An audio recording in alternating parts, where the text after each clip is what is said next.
From Washington, this is VOA News.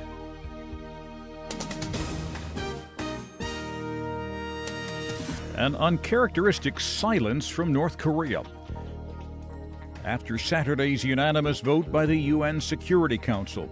The Council voted 15-0 on Saturday for a resolution written by the United States that will deprive North Korea, that is, of $1 billion a year in revenue that helps fund its nuclear and ballistic missile program. That's a third of what the company produces and exports every year. U.S. Ambassador to the UN Nikki Haley spoke about the new sanctions. I want to personally thank the Chinese delegation for the important contributions they made to this resolution.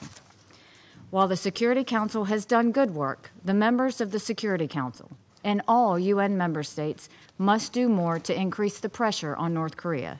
The resolution to place added sanctions on North Korea is in response to the rogue nation's intercontinental ballistic missile launches on July 3rd and 28th.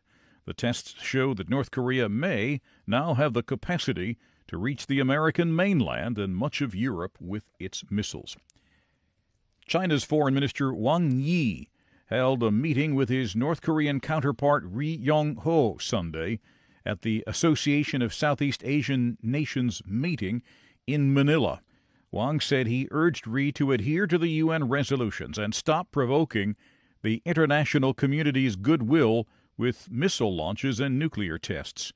A warning to North Korea by foreign ministers from the 10 ASEAN countries is expected to soothe the U.S. government, which the ministers hope will play a stronger role in their region.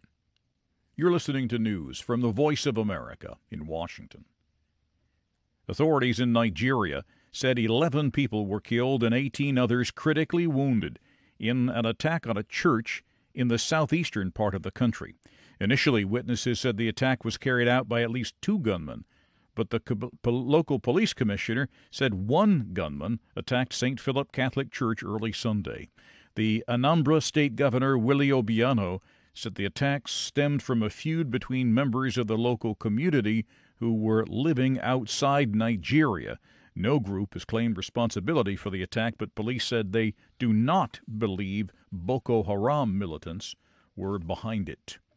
Kenya's Rift Valley was the epicenter of the 2007-2008 post-election violence. While there are few concerns of mounting tensions this year over the ongoing local races, residents have held youth marches and a special church service to remember the victims of the 2008 Kiamba Church massacre.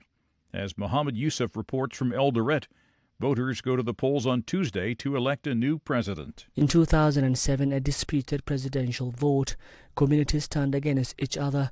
More than 1,000 people died and 600,000 people were displaced.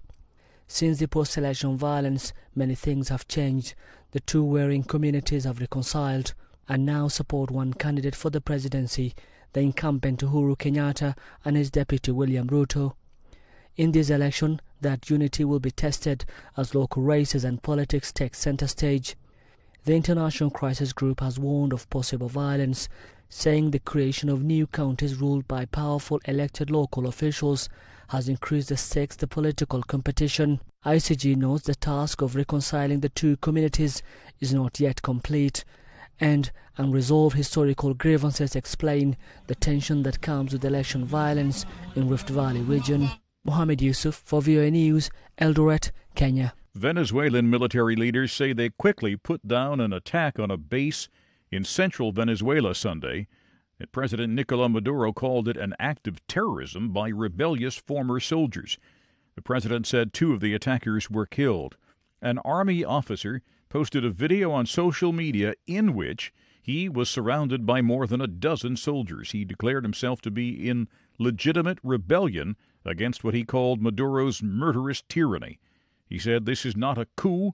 This is a civilian and military action to restore the constitutional order and to save the country from total destruction." There's more on these and other late-breaking and developing stories from around the world, around the clock, at voanews.com. I'm Jonathan Smith in Washington. That's the latest world news from VOA.